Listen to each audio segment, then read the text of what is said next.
Rasanya suara nyaman banget.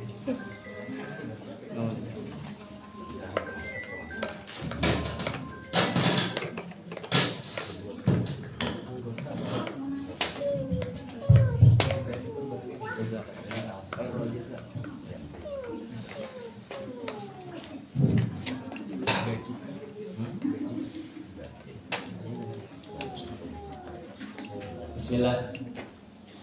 Assalamualaikum warahmatullahi wabarakatuh. Innal hamdalillah nahmaduhu wa nasta'inuhu wa nastaghfiruh wa na'udzu billahi min shururi anfusina wa min sayyiati a'malina. May yahdihillahu fala mudilla lahu wa may yudlilhu fala hadiya lahu. Asyhadu an la ilaha illallah wahdahu la syarika lahu wa asyhadu anna Muhammadan abduhu wa rasuluh. Allahumma shalli ala Muhammadin wa ala alihi wa sahbihi wa barik wa sallim. Qala Allah azza wa jalla fil Qur'anil Karim, ya ayyuhalladzina amanu taqullaha haqqa tuqatih wa la tamutunna illa wa antum muslimun. Amma ba'd. Fa inna asdaqal hadithi kitabullah wa khairal hadi hadi Muhammadin sallallahu alaihi wasallam. Asyarul umuri muhdatsatuha fa inna kulla muhdatsatin fid dini bid'ah wa kulla bid'atin dhalalah wa kulla dhalalatin finnar. Kaum muslimin yang dirahmati oleh Allah Azza wa Jalla, semoga kita semua senantiasa diampuni oleh Allah Tabaraka wa Ta'ala dan diterima segala macam amal ibadah kita. Salawat dan salam semoga senantiasa Allah limpahkan, Allah curahkan kepada junjungan besar Nabi kita Muhammad sallallahu alaihi wasallam beserta para keluarga beliau, para sahabat serta orang-orang yang senantiasa berada di jalan beliau hingga akhir kiamat kelak. Allahumma ya Rahman ya Rahim, Allahumma inna nas'aluka al-huda wat-tuqa wal-afafa wal-ghina. Ya Allah yang Maha Pengasih lagi Maha Penyayang, kami senantiasa meminta kepadamu petunjuk, ketakwaan, kewibawaan dan rasa cukup darimu. Allahumma amin. Baik, pada hari ini insyaallah kita akan membahas kembali kitab Tauhid yang dikarang oleh Imam Syekh Muhammad bin Abdul Wahhab At-Tamimi rahimahullahu taala rahmatan wasi'ah. Dalam kitabnya Kitab At-Tauhid masuk ke dalam pembahasan berikutnya, yaitu pembahasan ke bab yang ke-15 ya. Beliau mengatakan bab qaulillahi ta'ala, firman Allah Azza wa Jalla yang mana berbunyi ayusyrikuna ma la yakhluqu syai'an wa hum yukhlaqun wa la yastati'una lahum nasran wa la anfusahum yansurun. Yang mana artinya bagaimana bisa sesuatu apapun yang dia tidak menciptakan apapun, padahal juga dia adalah sebuah makhluk, dan juga dia tidak mampu menolong dirinya sendiri, bahkan orang lain dijadikan sebagai sesembahan. Ulang, Allah Azza wa Jalla berfirman yang mana berbunyi babnya tersebut diambil daripada perkataan atau firman Allah Tabaraka wa Ta'ala di dalam Al-Quran. Bagaimana bisa sesuatu apapun menciptakan sesuatu ya, padahal mereka adalah seorang makhluk, padahal dia itu adalah seorang makhluk. Mereka tidak mampu memberikan pertolongan bagi dirinya sendiri, bahkan orang lain. Atau singkatnya, pembahasan kali ini kita akan membahas lemahnya sesembahan selain Allah Tabaraka wa Ta'ala. Itu bab tentang lemahnya sesembahan selain Allah Taala, baik itu apapun dia jenisnya. Karena di dalam ayat ini Allah Azza wa Jalla menggunakan kata ma. Ma dalam bahasa Arab itu artinya sangat banyak, memiliki makna yang sangat banyak sesuai dengan konteks ya. Tapi ma yang ada dalam konteks ayat ini adalah dia syai, apapun, atau dalam bahasa Inggris everything ya. Apapun itu, apapun dia, hendak dia hidup, hendak dia mati, hendak dia yang kelihatan atau tidak kelihatan, atau dia itu besar atau kecil, dia selagi dia bukan Allah, maka dia adalah makhluk yang mana identik pada makhluk tersebut adalah lemah ya. Mereka tidak bisa menciptakan ya, tidak bisa menciptakan apapun. Malaikat, walaupun misalkan dia besar, walaupun dia itu memiliki kemampuan yang diberikan oleh Allah, tapi dia tidak bisa mencipta. Apalagi misalkan benda mati seperti pohon, seperti misalkan keris, seperti misalkan batu-batu atau kuburan-kuburan, itu menciptakan saja tidak bisa. Bahkan dia adalah seorang makhluk, bagaimana menjadi Tuhan yang disembah. Ini sangat menunjukkan kepada kita kekeliruan orang-orang yang mensekutukan Allah ya, lemahnya akal mereka. Walaupun mereka itu cerdas, walaupun mereka itu pintar dari segi dunia, tapi dari segi agama mereka akalnya lemah. Bagaimana bisa ya Allah Azza wa Jalla menggunakan kata a depannya, ayusyrikun, yang mana a di sini menjelaskan kata para ulama itu taubih, pelecehan, penghinaan pada mereka akan akal mereka yang buruk. Bagaimana bisa yang tidak bisa menciptakan sesuatu, padahal dia juga makhluk, dijadikan Tuhan ya, seperti batu, pohon keramat atau yang lainnya. Kemudian apa? Mereka tidak bisa menolong diri mereka sendiri dan juga orang lain. Berbicara masalah yusyrikun, yaitu mensekutukan Allah ya, bagaimana orang-orang yang mensekutukan Allah menjadikan sesuatu ya, sesuatu tersebut apapun, maka maksud di sini mensekutukan Allah, kata para ulama asyirk maksudnya adalah taswiyatullah bi ghairillah fi mahtassabi. Syirik itu definisinya atau artinya adalah menjadikan selain daripada Allah ya, tandingan pada yang dia khususan Allah. Itu syirik. Menjadikan selain Allah dengan Allah itu tandingan pada yang dia khususan Allah. Contohnya Allah memiliki khususan menciptakan ya. Maka tatkala seseorang ya mengakui, menyatakan bahwasanya ada sesuatu syai', ada sesuatu yang menciptakan langit, menciptakan bumi, maka dia telah menyekutukan Allah. Dan Allah juga khususannya seperti beribadah. Misalkan seseorang sholat ya, karena dunia mau menerima harta, atau karena misalkan jabatan, atau bahkan karena ria, maka ini juga mensekutukan Allah. Kenapa? Menjadikan Allah dengan yang lainnya tandingan pada yang dia khususan Allah. Ibadah, sholat, ibadah, berdoa itu khususan Allah. Dia dijadikan sesuatu tersebut dalam khususan Allah, maka menjadikannya itu disebut dengan syirik ya. Contoh lain lagi, misalkan meminta pertolongan, atau yang disebut dengan al-isti'anah, meminta pertolongan. Meminta pertolongan tersebut ya, dia kepada sesuatu yang tidak mampu dilakukan oleh makhluk ya. Misalkan ya fulan, nanti ada jelaskan syarat-syarat bolehnya kita minta pertolongan kepada selain Allah ya. Seperti misalkan meminta pertolongan, ya fulan selamatkan aku dari neraka. Selamatkan aku dari neraka. Yang bisa menyelamatkan seseorang dari neraka itu siapa? Allah. Maka tatkala seseorang menjadikan sesuatu itu ya selain Allah tandingan pada yang dia kekhususan Allah, maka itu dikatakan dengan syirik ya. Jadi orang-orang syirik adalah menyamakan sesuatu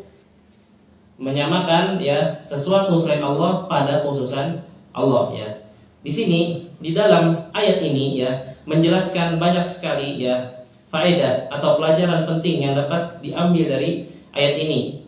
Yang pertama, bahwasanya di dalam bab lemahnya sesembahan selain Allah, di dalam ayat Al-A'raf ayat 191 sampai 192 menjelaskan batalnya atau salahnya sesembahan orang musyrikin. Ya, salahnya atau batalnya sesembahan orang musyrik. Dan Allah Azza wa Jalla menyuruh kita untuk berpikir ya. Di dalam ayat ini Allah Azza wa Jalla mengajarkan kita tentang cara berpikir rasional ya. Bagaimana bisa seorang menjadi Tuhan padahal dia tidak bisa menciptakan apapun. Bagaimana bisa sesuatu menjadi Tuhan padahal dia tidak bisa memberi manfaat untuk dirinya sendiri bahkan orang lain. Yang mana terjadi ya kisah yang Masya Allah diceritakan dalam Al-Quran ya, diceritakan oleh para ulama tafsir pada zaman Nabi Ibrahim alaihissalam. Tatkala ada suatu perayaan ya, jadi pada zaman Nabi Ibrahim itu mereka umatnya musyrik. Dia juga mengakui Allah itu Tuhan, tapi menyembah kepada selain Allah, patung-patung. Tatkala ada suatu perayaan ya, semua kaum atau seluruh kampung itu pergi ke suatu tempat untuk merayakan perayaan tersebut. Kemudian Nabi Ibrahim alaihissalam masuk ke dalam sesembahan mereka yang patung-patung tadi, tempat peribadahan orang-orang musyrik. Kemudian patung-patung mereka semuanya ditebas oleh Nabi Ibrahim alaihissalam ya, semuanya penggal kepalanya kecuali isi sair yang besar. Ya, Nabi Ibrahim alaihissalam kenapa tujuannya menyisakan yang besar? Supaya kaumnya disuruh berpikir, ditaruh tuh kapak ya di atas patung yang paling besar. Kemudian Nabi Ibrahim alaihissalam keluar. Tatkala sudah ya selesai perayaan, maka pemuka-pemuka kaum ya pada saat zaman Nabi Ibrahim tersebut merasa heran, kok tiba-tiba ini patung tiba-tiba hilang semua kepalanya. Ini pasti perbuatan Ibrahim. Karena pada saat itu yang cuma menyembah Allah Esa, tidak menyekutukannya saja itu cuma Nabi Ibrahim alaihissalam ya. Yang lainnya itu mengakui Allah, tapi dia melakukan kesyirikan ya. Mengakui Allah sebagai Tuhan tapi juga beribadah pada selain Allah. Ini pasti perbuatan Ibrahim. Tidak ada lagi dah yang lain. Tidak ada lagi yang lain kecuali Ibrahim alaihissalam. Kemudian didatangkan Ibrahim. Terus Nabi Ibrahim mengajak mereka meluruskan pikiran-pikiran mereka yang salah. Nih, kalaulah tanyakan coba kepada Tuhan kalian yang paling besar itu, yaitu patung tadi. Nah, itu kalung itu kapak berada di lehernya. Bisa saja dia yang memotong semua berhala itu. Kemudian apa jawaban manusia yang lain? Ini fitrah manusia. Tidak mungkin wahai Ibrahim, dia tidak bisa memberi manfaat untuk dirinya sendiri bahkan orang lain. Nah, itu sudah jawabannya, mereka sendiri menjawab secara fitrah. Tidak mungkin patung yang besar bisa memotong patung yang lain. Padahal mereka juga diciptakan oleh makhluk. Makhluk menciptakan makhluk ya. Ini sangat luar biasa rendah. Bagaimana bisa? Nah, kata Nabi Ibrahim oleh karena itu, nah itulah yang pertama, bahwasanya mereka adalah bukan Tuhan yang berhak untuk disembah ya. Singkat cerita, dengan perdebatan Nabi Ibrahim yang membungkam ya pemikiran-pemikiran salah kaum musyrikin pada zaman mereka kalah debat ya, kalah untuk berpikir rasional ya, karena hujah Nabi Ibrahim itu sangat kuat.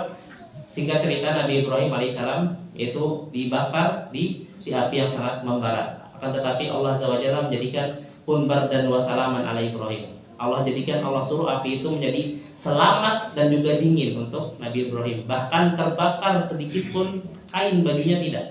Ya, ini berkat apa? Pertolongan oleh Allah Tabaraka wa Taala.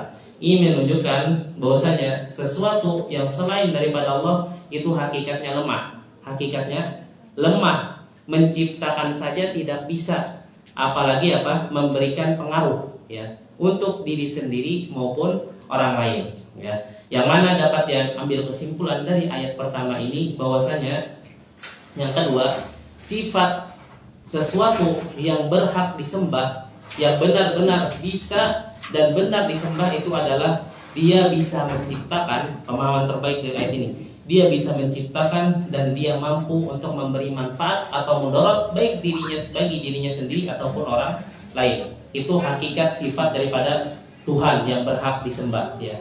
Jadi kalau ada ya sesuatu ya yang dia mensekutukan Allah ya, sesuatu tersebut, barang tersebut, apakah itu pohon, apakah itu keris, apakah itu barang-barang yang lainnya yang dipuja-puja ya, tanyakan kepada mereka, bisalah dia menciptakan sesuatu? Bisa. Kalau tidak bisa, ya udah, bisakah dia memberikan manfaat kepada dirinya sendiri atau orang lain ya. Jadi ini menunjukkan apa? Sesuatu selain daripada Allah itu lemah, ya. Yang mana pemahaman terbaiknya, sesuatu itu dikatakan Tuhan yang layak, yang berhak untuk disembah, dia memiliki sifat apa? Mencipta dan bisa memberikan pengaruh, baik itu positif ataupun negatif, dirinya sendiri ataupun orang lain. Hal ini juga dijelaskan oleh Allah Taala di berbagai macam ayat, ya. Sifat-sifat berhak untuk dijadikan Tuhan yang benar, yaitu Allah saja. Tiada Tuhan yang bisi atau memiliki sifat tersebut. Allah SWT juga mengkisahkannya di dalam surah Al-Furqan ayat ketiga, wattakhadhu min dunihi alihatan la yakhluquna syai'an wa hum yukhlaqun wa la yamlikuna li anfusihim darran wa la naf'a wa la yamlikuna mauta wa la hayata wa la nusyura. Kata Allah SWT, mereka orang-orang musyrik, ya. Orang-orang musyrik ini apa? Dia menyembah Allah tapi juga menyembah pada selain Allah. Mereka menjadikan Tuhan atau sesembahan selain daripada Allah Taala. Nah, katakanlah yang mana sesembahan tersebut, kata Allah Taala, tidak bisa menciptakan sesuatu apapun, dan mereka juga diciptakan oleh yang diciptakan. Paham ya? Mereka juga diciptakan oleh yang diciptakan. Ini yang pertama. Kedua, tidak bisa memiliki atau tidak bisa memberikan manfaat atau mudarat kepada yang lainnya. Ya, ini sesembahan yang lemah. Kemudian yang ketiga, dia tidak mampu untuk menghidupkan, mematikan, dan juga membangkitkan. Bilanya tidak bisa memiliki sifat menghidupkan, membangkitkan, dan juga mematikan, ini namanya bukan Tuhan. Ya, ini namanya bukan Tuhan. Ini hujah yang ketiga, ya. Disuruh kita untuk berpikir kalau Tuhan yang benar itu bisa menghidupkan, bisa mematikan, dan bisa membangkitkan. Ya, tak kalah juga dalam kisah Nabi Ibrahim alaihissalam, yang mana Nabi Ibrahim pada suatu saat keimanannya turun, ya. Karena kata para ulama, al-iman yazidu yanqus. Iman itu turun dan naik. Bahkan para nabi itu juga bisa naik, bisa turun. Nabi Ibrahim pernah bertanya kepada Allah, ya Allah, jikalau Engkau mau Maha Penghidup, bisakah Engkau menghidupkan yang mati? Kemudian dikisahkan di dalam surah Al-Baqarah, yang mana wa qala Ibrahim rabbi arini kaifa tuhyil mauta. Wahai Allah, zat Allah yang Maha Besar, bisakah Engkau memperlihatkan kepadaku bagaimana Engkau menghidupkan sesuatu yang telah mati? Ini berarti apa? Sifat Tuhan yang berhak disembah. Kemudian apa? Kata Allah SWT, letakkanlah setiap burung atau apapun itu, ayam, ya, seperti ayam atau burung apapun, letakkanlah di setiap gunung, ya, letakkanlah di setiap gunung, kata Allah SWT di dalam ayatnya tadi, kelanjutannya. Kemudian dimutilasi, ya, ayam, burung atau misalnya unggas, pokoknya dimutilasi. Berarti apa? Kepalanya terpotong, kakinya terpotong, pahanya terpotong, dadanya terpotong. Summa da'uhunna ya'tina kasa'ya. Sudah diandak di atas setiap gunung 4 buting kiaunya. Panggil mereka. Kemudian para unggas tadi datang kepada Nabi Ibrahim alaihissalam dengan cara yang utuh dan hidup. Ini menunjukkan apa? Allah SWT itu mampu untuk menghidupkan bahkan yang sudah dimutilasi, ya, pada zaman Nabi Ibrahim. Ini juga menunjukkan apa? Kalaulah Tuhan, kalaulah pemahaman kaum Nabi Isa alaihissalam, ya, atau pengikut yang salah dari Nabi Isa alaihissalam itu lemah. Nabi Isa cuma bisa menghidupkan yang dari tanah. Sedangkan mukjizat Nabi Ibrahim alaihissalam bisa dengan bantuan Allah menghidupkan apa? Menghidupkan unggas yang sudah dimutilasi. Berarti lebih hebat lagi, ya, Nabi Ibrahim bisa apa? Dengan izin Allah dia meminta untuk Allah menghidupkan sesuatu, diberikan mukjizat, dipanggil itu unggas semua tadi yang termutilasi. Unggas tadi yang semua termutilasi bisa hidup dengan utuh dan juga tanpa cacat, ya. Ini menunjukkan apa? Kalaunya dibandingkan, kalaunya ini walaupun ini salah, seharusnya yang lebih berhak dijadikan Tuhan itu siapa? Nabi Ibrahim seharusnya, ya. Ini kalau yang ini maksudnya pemikiran yang salah, ya. Tapi maksudnya Nabi Isa dengan Nabi Ibrahim seharusnya yang lebih berhak itu adalah Nabi Ibrahim, karena dia bisa menghidupkan sesuatu yang telah dimutilasi dengan izin Allah. Tapi semuanya itu adalah apa? Kesalahan.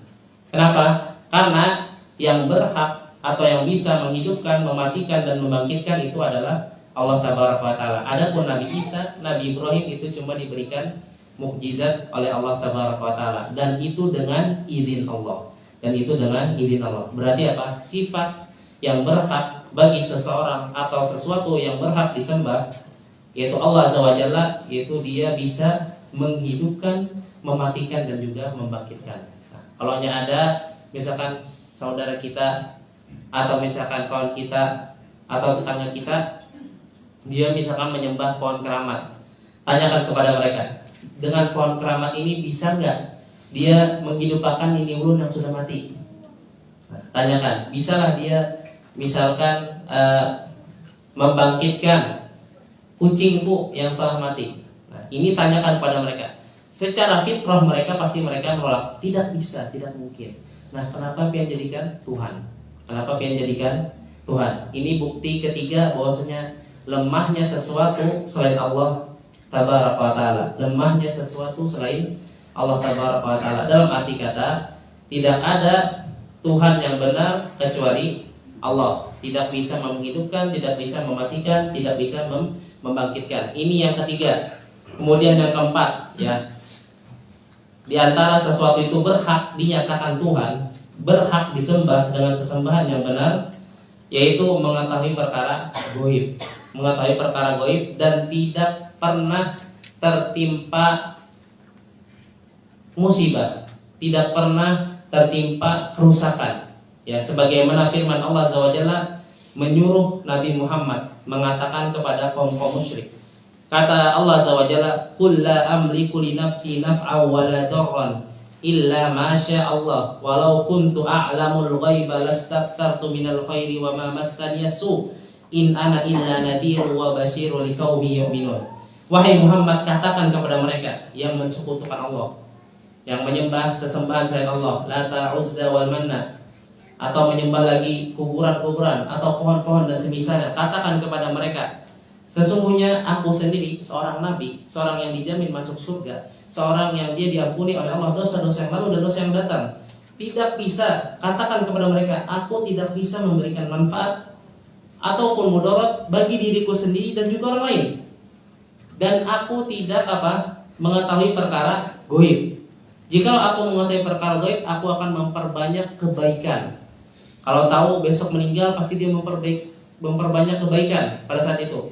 Kalau tahu besok dia misalkan patah tangan, pasti memperbanyak kebaikan pada saat itu. Karena pada saat kemudian belum tentu dia bisa beramal soleh dengan hilangnya tangan.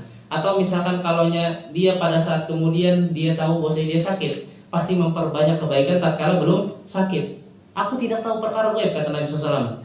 Ya, kalau aku tahu perkara gaib, maka aku akan memperbanyak kebaikan. Wa ma massani su, dan aku tidak akan pernah tertimpa musibah. Ini seorang nabi, ya. Nabi SAW ini banyak sekali tertimpa musibah. Salah satunya apa? Terkena sihir. Ya. Nabi SAW pun terkena sihir, ya, yang menjadikan orang-orang soleh, yang menjadikan para nabi-nabi Allah, ya, sesembahan selain Allah. Tatkala mereka sudah wafat, disembah, dimintai doa, dimintai pertolongan, mereka saja tidak mengetahui gaib pada saat hidup. Pada saat hidup tidak mengetahui gaib. Pada saat hidup tertimpa musibah, apalagi tatkala sudah meninggal. Ya. Ini menunjukkan apa? Sesuatu apapun selain Allah itu pasti mereka tidak tahu gaib dan pasti juga tertimpa musibah. Selain itu juga nanti di dalam bab ini dijelaskan Nabi SAW itu pada perang Uhud, ya, pada tahun 3 Hijriah, beliau Shallallahu Alaihi Wasallam ditempeleng orang musyrik, ya, sampai gigi beliau pecah.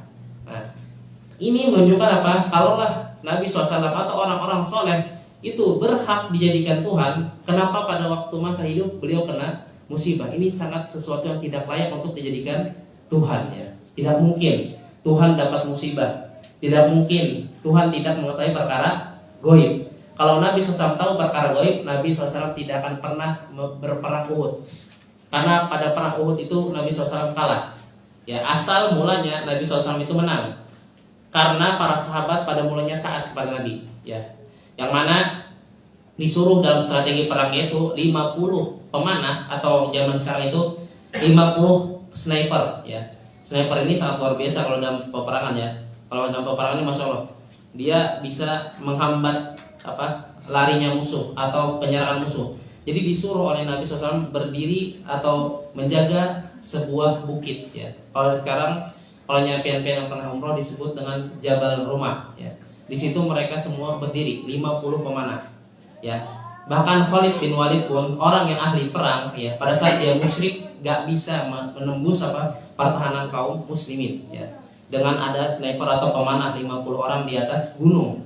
Nah, karena namanya juga, kenapa sebab mereka itu kalah ya pada saat perang Uhud yang awalnya menang karena namanya manusiawi ya, para sahabat juga tergiur dengan harta ya, yang mana pada saat itu kaum musyrikin terbirit-birit lari meninggalkan kaum muslimin karena banyak sekali mereka kalah dalam peperangan. Kalau nggak salah kaum muslimin jumlahnya 3.000 melawan 10.000 ya. Kaum muslimin 3.000 melawan 10.000, kalah tuh, beberapa orang gugur, lalu dia terbirit-birit. Kemudian manusiawi yang 50 ini tadi melihat harta banyak ya, kuda-kuda, emas dan segala macam, turunlah. Padahal Nabi SAW menjawab apa? Jangan turun sampai aku memerintah. Ini adalah perintah Nabi. Nah, kalau hanya seseorang tidak taat kepada perintah Nabi, apapun itu dunia atau akhirat, dia akan mendapatkan kebinasaan. Ini tidak, ya namanya manusiawi. Ya, seseorang itu bahkan sahabat pun bisa mengalami kesalahan, turun mengambil ghanimah, kemudian Khalid bin Walid ya, orang yang cerdas dalam peperangan, ya, dia melihat ini lemah nih, tempuluh lemah-lemahnya nih orang-orang muslim, tempuluh snipernya turun semua ke bawah, kita serang balik. Yang mana Khalid bin Walid itu adalah pemimpin kavaleri, pemimpin tentara berkuda. Jadi mereka langsung memutar ya, yang asal di sini Gunung Uhud di sana sini, mereka lari kemudian memutar ini Khalid bin Walid ke arah belakang. Nah, kemudian Abu Sufyan selagi pemimpin secara umum tentara perang melawan kaum muslimin. Jadi pemimpin kavaleri Khalid bin Walid. Tapi di atasnya lagi, bosnya lagi Abu Sufyan ya, yang di perang Uhud ya, langsung melihat ya taktik daripada Khalid bin Walid menyerang kembali kaum muslimin. Yang mana snipernya sudah nggak ada ya, pemanah-pemanahnya sudah nggak ada. Lalu kaum muslimin ini digencet oleh dua kaum musyrikin yang satu di belakang, satu di depan. Yang mana Nabi SAW terhimpit sampai Nabi terpojok di belakang gunung ya, di di bawah gunung yang sempit. Dan Nabi SAW di sana kena musibah, ditempeleng, di sininya pecah gigi Nabi SAW. Kemudian baju zirah itu yang besi tadi masuk sampai ke pipi Nabi SAW, berdarah-darah. Nah, kalau hanya Nabi Muhammad SAW atau orang soleh itu adalah Tuhan yang benar, maka dia tidak akan pernah kena musibah. Ini sedikit sejarah singkat tentang perang Uhud ya.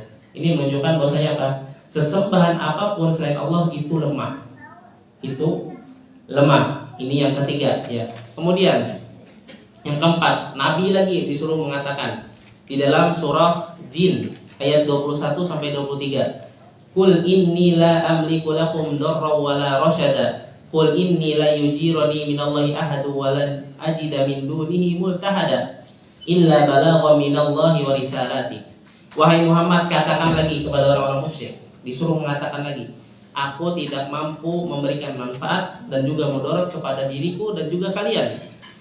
Katakan lagi wahai Muhammad, sesungguhnya aku tidak bisa berlindung, tidak ada yang bisa melindungiku dari sesuatu apapun kecuali Allah. Karena Allah lah tempat berlindung, kata Nabi Muhammad SAW. Berarti di antara sifat Tuhan yang berhak dan layak disembah itu Tuhan itu melindungi hamba-hambanya. Tuhan itu melindungi hamba-hambanya, dalam arti kata menjaga hamba-hambanya. Tatkala hambanya meminta pertolongan, meminta kekuatan, maka Allah SWT melindungi hamba-hambanya. Ini adalah ciri-ciri atau sifat daripada Tuhan yang berhak disembah. Ya.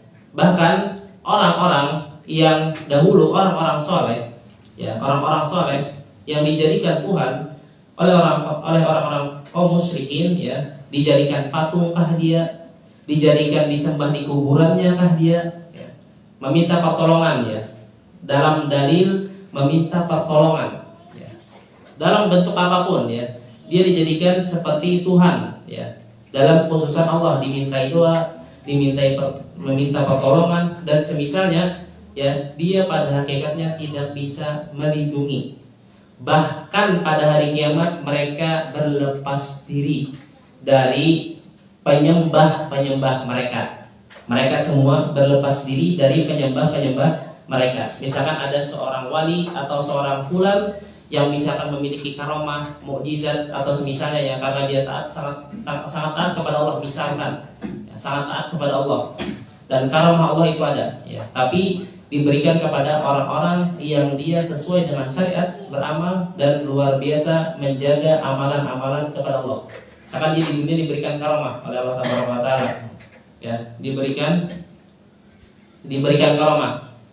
Tapi pada saat hari kiamat, ya, dalam arti kata dia meninggal karena melihat orang tersebut memiliki karomah dan semisalnya, dimintailah pertolongan, memintalah ini sebagai perantaraku kepada Allah. Ini salah. Kenapa? Karena nanti dia pada hari kiamat berlepas diri dari yang menyembahnya. Allah SWT mengatakan di dalam surah dan dalam Al-Quran, yaumal qiyamati yakfuruna bisyirkikum. Pada hari kiamat mereka yang disembah itu berlepas diri atas kesyirikan kalian. Nah, jadi orang-orang soleh di dunia dahulu, ya, misalkan dia tatkala meninggal memiliki karomah, misalkan meninggal dia kemudian disembah, ya, sebagaimana khususan Allah disembah, nanti pada hari kiamat mereka berlepas diri dari kalian, ya. Orang-orang syirik yang mereka mengatakan inilah penolong kami, inilah pemberi syafaat kami di hari kiamat, mereka semua berlepas diri, ya, bisyirkikum. Imam Ibnu Katsir rahimahullah mengatakan yatabarra'una minkum, mereka semua bahkan berlari-lari menjauh dari orang yang melakukan tersebut kepada mereka, ya, menyembah atau berdoa kepada mereka, itu lari, ya, dari mereka, ya, berlepas diri. Di ayat yang lain juga mengatakan in kunna an ibadatikum laghafilin, sesungguhnya kami akan benar-benar berlepas diri dari ibadah-ibadah kalian, yaitu ibadah kalian menyembah saya, berdoa kepada saya yang pada sudah mati, kemudian juga apa? Meminta diangkatkan bala, kemudian juga meminta masuk surga atau yang lainnya dengan dalil atau dengan statement sebagai perantara. Dengan statement sebagai perantara di sisi Allah. Mereka akan berlepas diri nanti pada hari kiamat, ya. Inilah yang sangat tidak diketahui oleh orang-orang musyrik, ya. Mereka nanti akan menyesal dengan sesesat-sesalnya pada hari kiamat, ya. Dan banyak lagi, ya. Jadi di antara sifat daripada Tuhan yang berhak disembah, ana ulang, yang pertama dia menciptakan dan bisa memberi manfaat baik untuk dirinya dan juga orang lain, memberi mudarat bahkan juga bisa. Kemudian yang ketiga di antaranya yaitu dia bisa menghidupkan dan mematikan dan membangkitkan. Keempat, dia mengetahui perkara gaib, ya. Patung, tahulah perkara gaib? Nggak bisa, nggak tahu, ya. Karena dia tidak bisa memberi manfaat dirinya sendiri, nggak bisa, apalagi orang lain. Kemudian tidak pernah tertimpa musibah, ya. Kalau tertimpa musibah itu lain Tuhan, berarti makhluk. Tertimpa musibah itu berarti makhluk, ya. Sebagaimana kasus misalkan nabi-nabi Allah, bahkan nabi yang dijadikan oleh orang-orang yang telah menyimpang pemikirannya, sebagai Nabi Isa AS dijadikan Tuhan. Nabi Isa pun pernah mengalami penyakit, ya, mengalami keburukan, ya, bahkan hendak dibunuh oleh kaumnya, kaum yang sesat, ya. Ini menunjukkan apa? Nabi Isa bukan Tuhan. Nah, Nabi Isa bukan Tuhan. Kemudian selanjutnya Tuhan tersebut bisa melindungi. Ini Tuhan yang benar. Kemudian apa? Yang selanjutnya bahwasanya Tuhan itu dia kekal. Tuhan itu kekal. Sebagaimana kata Allah Azza wa Jalla di di surah Al-Qasas ayat ke-88. Wala tad'u ma'allahi ilahan akhar. Janganlah kalian menyembah Tuhan selain Allah. Janganlah kalian menyembah Tuhan selain Allah. La ilaha illahu. Tidak ada Tuhan yang berhak disembah kecuali Allah. Apapun itu, tidak ada yang berhak disembah. Kenapa? Kullu syai'in halikun illa wajhah. Semua sesuatu. Kata syai'un dalam bahasa Arab itu sangat umum, lafaz yang sangat umum. Apapun dia, ya. Setiap apapun dia halik, pasti akan binasa, pasti akan mengalami kematian. Malaikat binasa, mati. Jin mati, binasa. Tumbuhan sama, apalagi manusia, apalagi yang lebih rendah daripada manusia. Illa wajhah, kecuali Allah. Jadi segala sesembahan yang benar-benar dia adalah Tuhan, itu tidak akan pernah binasa. Ya, patung atau pohon ditebang orang pakai apa? Pakai sensor, atau juga misalkan kuburan dihancur orang, rusak. Ini menunjukkan apa? Kebinasaan. Berarti apa? Dia bukan Tuhan. Dia bukan Tuhan. Ini Masya Allah Imam Abdurrahman ya, cucunya Syekh Muhammad bin Abdul Wahab ya. Abdurrahman ini pengarang syarah kitab Tauhid, menunjukkan dalil-dalil bahwasanya bantahan-bantahan bagi yang menganggap sesembahan selain Allah itu Tuhan. Ya, yang tadi ulun sebutkan ya.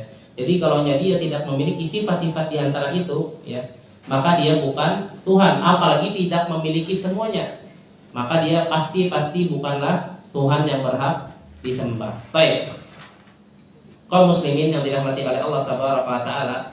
Kemudian faedah atau pelajaran lain yang dapat diambil dari ayat ini dalam bab ya, dalam babnya yang tadi ayat surah Al-A'raf ayat 191 sampai 192, bahwasanya ayat ini menjelaskan lemahnya sesembahan selain Allah ya. Ayat ini menjelaskan lemahnya sesembahan selain Allah sebagaimana telah Anda jelaskan. Kemudian yang selanjutnya, perbuatan orang musyrik itu adalah perbuatan menghinakan Allah. Pelajaran berikutnya, perbuatan orang musyrik adalah perbuatan yang menghinakan Allah. Jadi wajar saja Allah Azza wa Jalla tatkala seseorang mati di atas kesyirikan. Ya, bukan dia mati misalkan dia syirik pertama, kemudian bertobat, ini insya Allah dia tidak kekal di neraka. Tapi kalau orang tersebut mati di atas kesyirikan, walaupun dia statusnya muslim, kalau statusnya muslim, berada dalam keyakinan mensekutukan Allah dengan sesuatu apapun, maka dia bisa kekal di dalam neraka.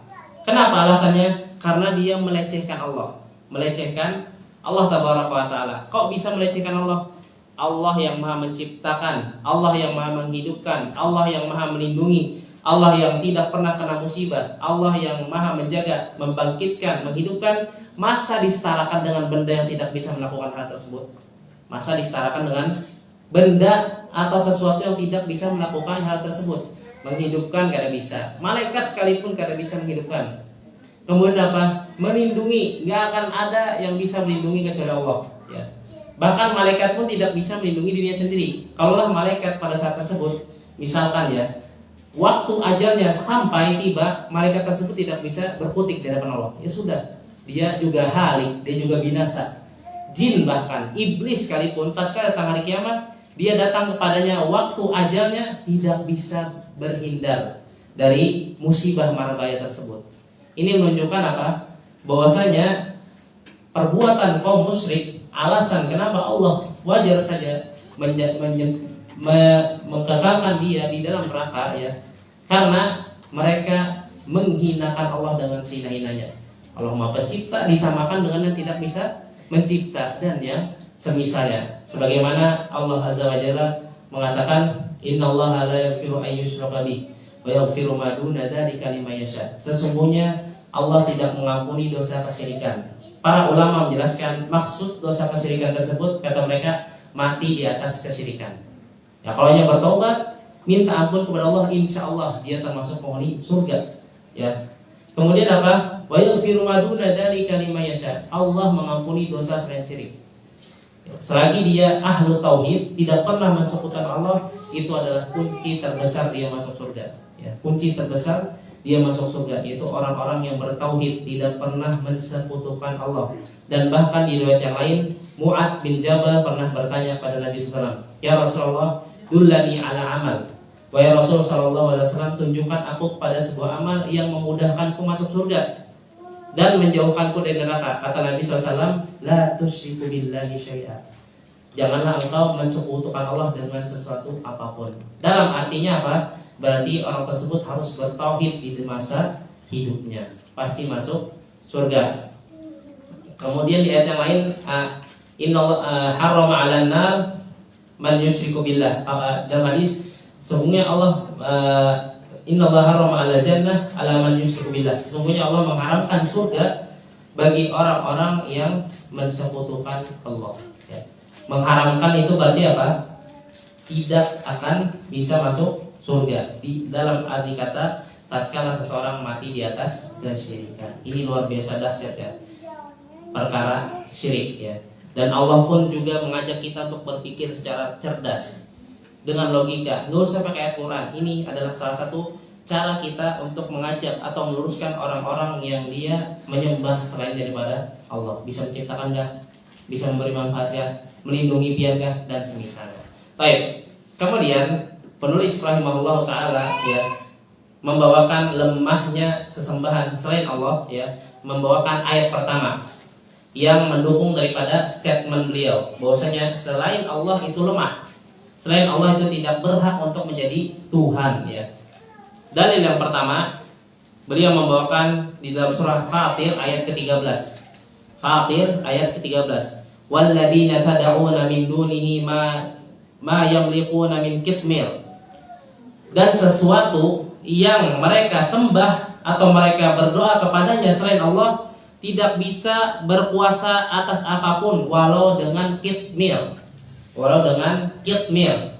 Kitmir dijelaskan oleh Abdullah bin Abbas, Mujahid, Ikrimah dan para ulama tafsir yang lainnya. Kata beliau, makna daripada kitmir adalah al-lifafah allati takuna ala nawati tamar. Lifafah itu artinya kulit yang ada di biji kurma. Nah, pian pernah makan biji kurma? Biji kurma itu ada kulitnya loh. Nah, di kulitnya itu kan tak kelupas kayak kulit. Nah, itu kitmir bahasa Arabnya. Biji kurma, ini biji kurma. Kemudian kita makan sudah daging kurmanya, kita makan isi kurmanya. Kemudian sisa bijinya. Bijinya itu ada kulit repah ya, lemah ya. Bahkan diginiin pun hancur, digini-giniin pun hancur. Nah, kata Allah SWT, sesuatu apapun yang dia menyembah kepada selain Allah, sesuatu tersebut tidak akan mampu berkuasa walaupun berkuasa terhadap apa? Sebuah kulit kurma. Sebuah kulit kurma. Dan di dalam ayat ini Allah SWT mengatakan alladzina. Alladzina kalau dalam bahasa Arab itu adalah isim mausul. Isim mausul yang menunjukkan kepada orang yang berakal. Isim mausul, namanya isim mausul, yang fungsinya kepada orang-orang berakal. Berarti apa? Sesuatu apapun yang berakal, ya, yang kalian sembah, yang kalian jadikan Tuhan, mereka tidak akan mampu berkuasa walaupun dengan sekulit kurma, ya.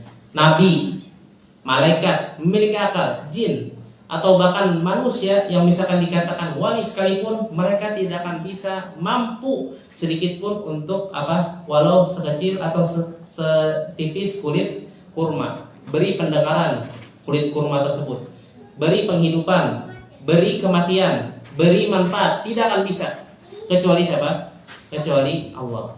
Ini Allah SWT menyuruh kita berpikir, bahkan orang-orang yang cerdas ya. Ayat ini memakai kata alladzina, orang-orang yang cerdas, orang yang punya akal, yang kalian jadikan Tuhan. Nabi punya akal, cerdas. Malaikat punya akal, cerdas.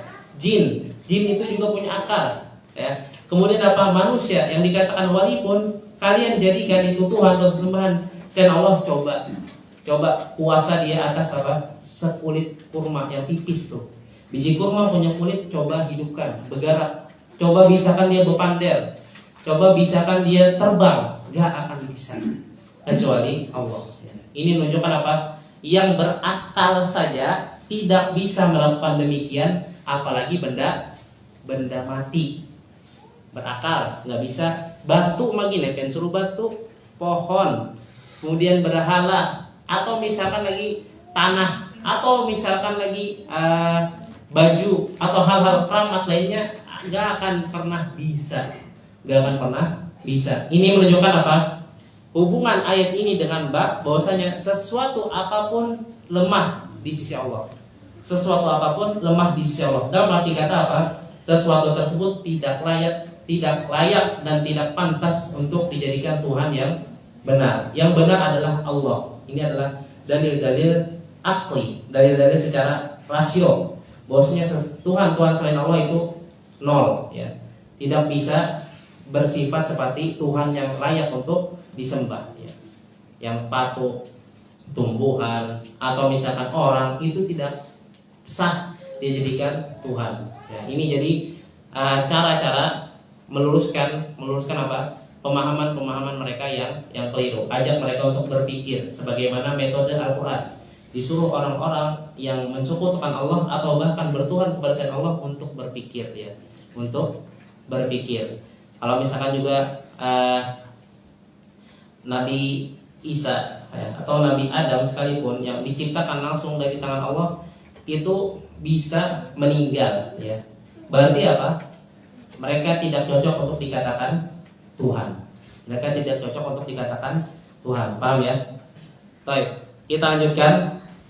Kemudian ayat selanjutnya dibawakan oleh Imam Muhammad bin Abdul Wahhab rahimahullah di dalam surah Fatir juga ayat ke-22, kata beliau membawakan firman Allah tabaraka wa taala, "Wa ma yastawil ahya wala amwat. Wa ma yastawil ahya wal amwat. Innallaha yusmi'u man yasha wa ma anta bimusmi'in man fil qubur." Sesungguhnya tidak akan pernah sama orang-orang yang mati dengan orang-orang yang hidup.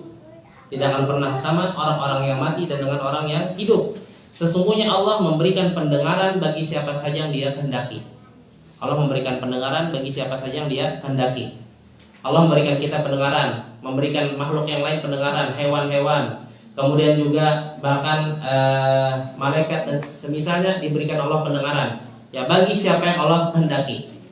Bisa jadi orang tersebut diberikan Allah telinga, tapi dia tidak bisa mendengar walaupun dekat. Bisa Allah menjadikan demikian. Bisa jadi orang tersebut tiba-tiba tuli, tiba-tiba rusak pendengarannya. Allah memberikan kepada siapa saja pendengaran. Ini menunjukkan apa? Kuasanya Allah.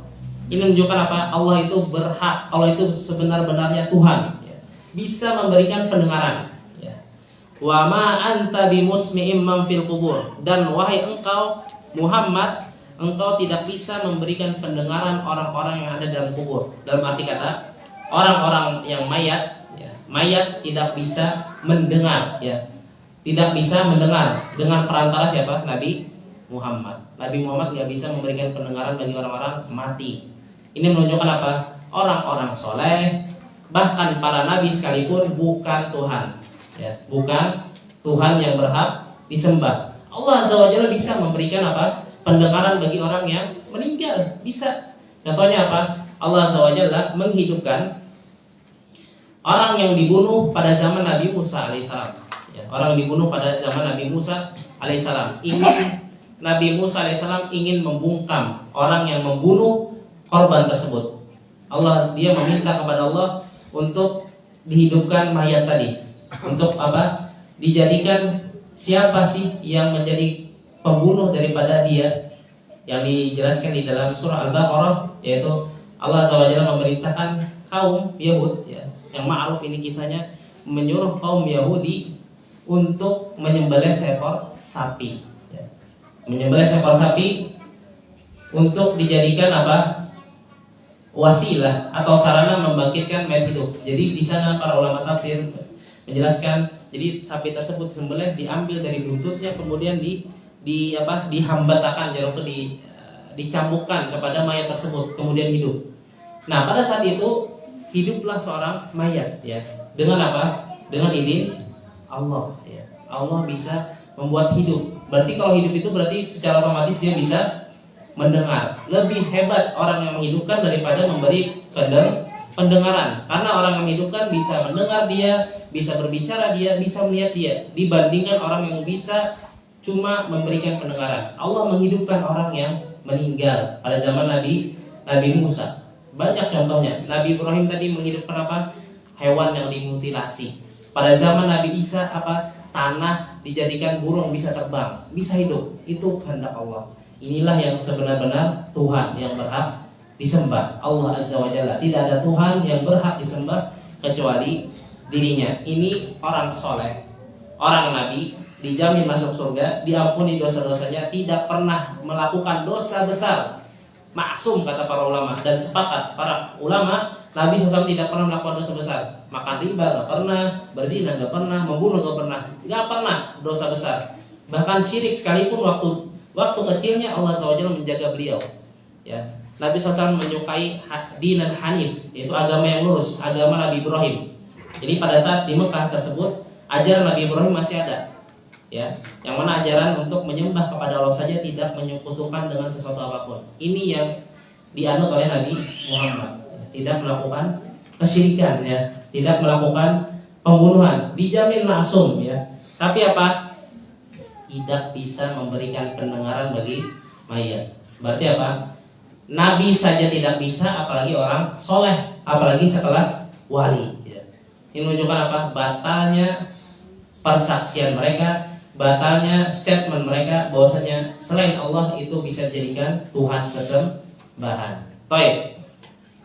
Di dalam dua ayat tadi, ya, dapat diambil pelajaran bagi kita semua bahwasanya yang pertama, annal makhluk la yamliku syai'an hatta al-anbiya. Bahwasanya selagi dia itu makhluk, tidak bisa berkuasa atas apapun, bahkan para nabi, ya. Yang namanya makhluk itu tidak bisa berkuasa atas apapun, bahkan seorang nabi, ya. Ini menunjukkan bahwasanya apapun dia, ya, selain Allah tidak bisa berkuasa atas apapun itu, ya. Bahkan dijelaskan oleh Allah Tabaraka wa Taala, walau kitmir, kulit kurma, kulit biji kurma pun tidak bisa dia apa-apai, ya. Tidak bisa dia apa-apai. Diberi pendengar nggak bisa, diberikan bicara nggak bisa, diberikan penglihatan nggak bisa, apalagi dihidupkan, ya. Kulit kurma bisa hidup, ini tidak mungkin kecuali dengan izin Allah. Allah lah yang memberikan penghidupan tersebut, ya. Begitu juga kemudian kita lanjutkan, ya, ayat berikutnya. Di sini Imam Muhammad bin Abdul Wahhab rahimahullah melanjutkan dengan hadis. Jadi pertama tadi ayat, kemudian hadis Nabi. Karena seperti itulah metode penulisan ulama, ya. Metode penulisan para ulama di berbagai macam kitab, mereka pasti membawakan ayat dan hadis pada statement mereka, pada pernyataan mereka dalam suatu bab. Misalkan bab haramnya membunuh, dibawakan ayat-ayat haram membunuh, dibawakan dalil-dalil dari hadis dilarang membunuh. Begitu juga Pak, di sini Muhammad bin Abdul Wahhab rahimahullah rahmatan wasi'ah membawakan ayat menjelaskan bahwasanya lemahnya sesuatu selain Allah dari Al-Quran dan juga dari hadis Nabi SAW. Kemudian beliau di sini menceritakan di dalam kitab Sahih Bukhari. Di dalam kitab Sahih Bukhari yang mana berbunyi an Anas qala sujjan Nabi SAW yawma Uhudin wa qusirat rubaiyatuhu faqala kaifa yuflihu qaumun sajju bait nabiyahum fanazalat laisa laka minal amri syai'. Di dalam dalil kedua ini Syekh Muhammad bin Abdul Wahhab menjelaskan sebab turunnya ayat, ya. Sebab turunnya ayat laisa laka minal amri syai'. Wahai Muhammad, tidak ada urusan bagimu akan perkara yang dikehendaki Allah. Laisa laka minal amri syai'un aw yatuba alaihim aw yu'adzibahum fa innahum zalimun. Wahai Muhammad, tidak ada urusan bagimu sesuatu yang dikehendaki Allah. Allah hendak memberikan ampun kepada seseorang kah? Allah hendak memberikan azab kepada seorang kah? Terserah Allah. Fa innahum zalimun. Mereka adalah orang-orang zalim, kata Allah Azza wa Jalla. Kenapa ayat ini turun? Ayat ini turun karena Nabi SAW pernah menyatakan statement, ya, yang mana statement itu terucap karena tadi yang telah Allah ceritakan. Nabi SAW ditempeleng atau dihajar oleh orang musyrik Quraisy. Dijelaskan di sana yang menempeleng atau menyebabkan muka Nabi Muhammad SAW berdarah-darah, bahkan baju zirah yang menutupi kepala, ya, itu masuk ke dalam pipi beliau, ya. Siapa saja mereka? Utbah bin Abi Waqqas. Ini yang pertama. Utbah bin Abi Waqqas. Ini yang pertama yang mencelakai Nabi di perang Uhud. Yang asalnya menang jadi kalah, ya. Yang mana beliau dihajar oleh kaum musyrikin. Ini yang pertama, Utbah bin Abi Waqqas. Kemudian yang kedua, Abdullah bin Syihab Az-Zuhri. Abdullah bin Syihab Az-Zuhri. Ya. Kemudian yang ketiga yaitu Abdullah bin Qami'ah. Abdullah bin Qami'ah. Ini 3 orang ini yang dia mencelakai Nabi ya, pada saat perang Uhud. Kemudian sampai pecah gigi rubaiyah. Rubaiyah itu dalam bahasa Arab ini gigi apa nih? Gigi apa namanya? Yang di depan itu. Gigi seri ya. Ini yang di depan nih. Nah, gigi seri ini, tapi yang di bawah. Yang di bawah ini pecah. Yang di bawah ini pecah bekas perbuatan mereka. Kemudian apa? Nabi SAW mengucapkan statement, pernyataan, tidak akan pernah menang kaum yang menempeleng atau melukai Nabi mereka. Tidak akan menang suatu kaum yang mencelakai, menempeleng, menghajar Nabi mereka. Kemudian turun ayat Allah. Bukan urusanmu wahai Muhammad pada setiap apapun yang dikehendaki Allah. Bukan urusanmu. Ya, kalaulah Allah ingin menghendaki orang-orang Quraisy menang, terserah Allah. Kalau Allah menghendaki kaum muslimin menang, terserah Allah. Semuanya di tangan Allah. Menunjukkan bahwasanya kuasa bahkan memenangkan, mengalahkan pertempuran itu di tangan Allah, bukan di tangan Nabi Muhammad. Ya, sampai pada saat menyatakan demikian turun laisa laka minal amri syai'. Wahai Nabi Muhammad, tidak ada urusan bagimu jika Allah menghendaki. Mau mengampuni mereka kah? Yatuba alaihim, mengampuni mereka kah? Au yu'adzibahum, atau Allah mengadab mereka. Fa innahum dzalimun, mereka adalah orang-orang yang zalim. Ya. Yang mana pada saat itu pemimpinnya siapa tadi? Abu Sufyan. Pada akhir cerita Abu Sufyan masuk Islam dan menjadi khalifah dan menjadi pemimpin kaum muslimin. Ya. Nabi SAW mengatakan tidak akan pernah menang suatu kaum yang mencelakai Nabi mereka. Ya. Tapi Allah berkehendak lain. Allah menghendaki siapa saja yang Allah akan berikan hidayah, akan Allah berikan Islam, terserah Allah. Ya, jangan seperti itu kata Allah Azza wa Jalla. Bukan berarti kita tidak boleh berlaku demikian atau bahkan mendoakan keburukan kepada orang-orang kufar, bukan. Tapi maksudnya di sini adalah syariat ingin mengajarkan kepada kita semua arti daripada tauhid. Seorang nabi saja tidak bisa berkuasa untuk memenangkan pertempuran. Bahkan dia mengajak kepada tauhid. Nabi Muhammad mengajak kepada tauhid. Tidak bisa memenangkan pertempuran kecuali dengan siapa? Pemilik makhluk semuanya, yaitu Allah Tabaraka wa Ta'ala. Ini menunjukkan bahwasanya lemahnya ayat atau hadis ini, menunjukkan bahwasanya lemahnya seorang nabi di hadapan Allah. Lemahnya seorang nabi di hadapan Allah. Seorang nabi saja tidak bisa berkuasa akan suatu hal, apalagi benda mati. Paham ya? Apalagi benda mati, keris kah, atau misalkan jimat kah, atau misalkan kuburan kah, atau misalkan patung-patung kah. Walaupun dia misalkan ya secara status atau semacamnya dia muslim, tapi kalau dia masih saja menyembah kepada selain Allah, sholatkah atau berdoakah pada khususan Allah, dia tetap dikatakan musyrik. Bukankah orang-orang dahulu di zaman Nabi Muhammad SAW mereka dikatakan musyrik seperti Abu Jahal, Abu Lahab? Mereka bahkan mengetahui Allah itu pencipta, Allah itu pengatur alam semesta, tapi ya orang tuh bahasanya tuh menyelingkuhi Allah dalam ibadah, ya, menjadikan Allah tandingan dalam beribadah, ya. Mereka kalau ditanya siapa Tuhan, siapa pengatur, itu Allah.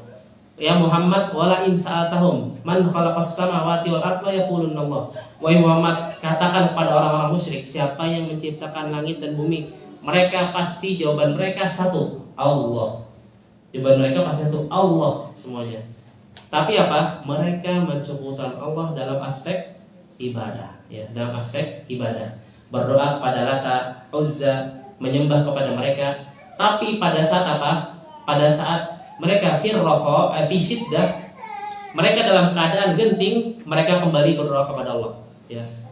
Mereka kembali kepada Allah berdoa, ya. Sebagaimana firman Allah, ya, yang mana maknanya tatkala mereka, ya, di dalam ombak, ya, lautan yang besar, mereka berdoa secara ikhlas kepada Allah. Falamma najjahu minal bahri, ketika Allah atau kata Allah ketika saya menyelamatkan mereka dari lautan yang ganas, hum yusyrikun, mereka kembali lagi menjadi musyrik.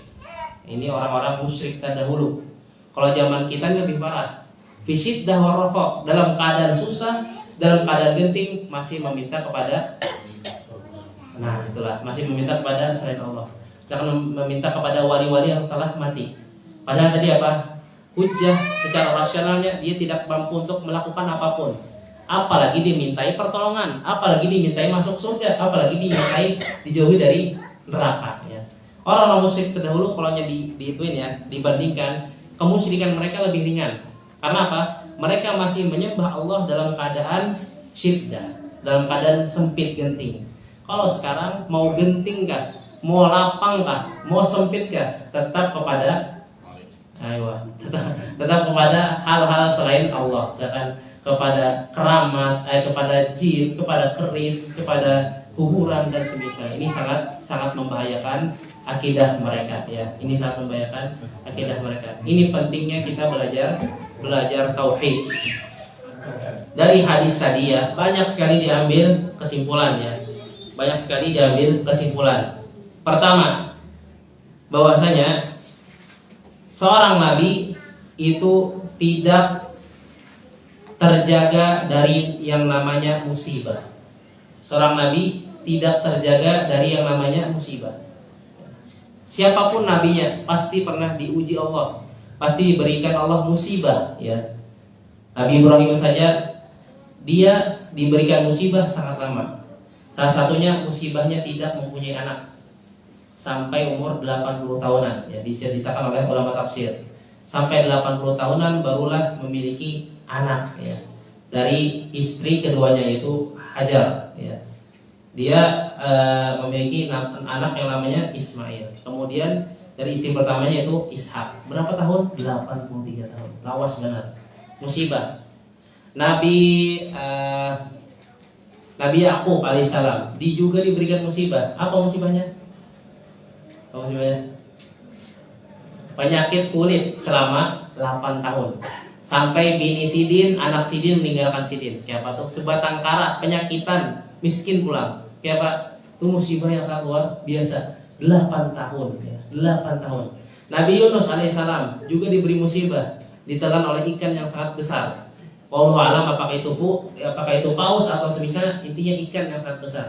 Ditelan. Kenapa sebabnya ditelan? Tatkala Nabi Yunus alaihissalam ya menaiki sebuah kapal, diceritakan kapalnya tersebut tidak muat lagi standar kemuatannya, karena pada saat itu terjadi ombak yang sangat besar. Kemudian mereka mengundi, pakai undian ya, pakai undian siapa yang layak untuk diceburkan ke dalam lautan. Ternyata yang keluar adalah Nabi Yunus alaihissalam. Kemudian beliau diceburkan oleh kaumnya. Kemudian Nabi Yunus ditelan oleh ikan yang besar. Ini musibah. Musibah. Semua nabi semuanya pernah diuji Allah. Bahkan Nabi Adam sekalipun merasakan nikmat surga yang luar biasa dahsyat, tiba-tiba terikut dengan ajakan syaitan atau iblis, jadi apa? Tergelincir ke dunia ya. Walaupun itu adalah takdir Allah, tapi apa? Tapi semua nabi itu memiliki musibahnya masing-masing. Kalaulah seorang itu Tuhan, seorang itu adalah yang berhak disembah, dia tidak akan pernah sesuatu apapun menimpanya.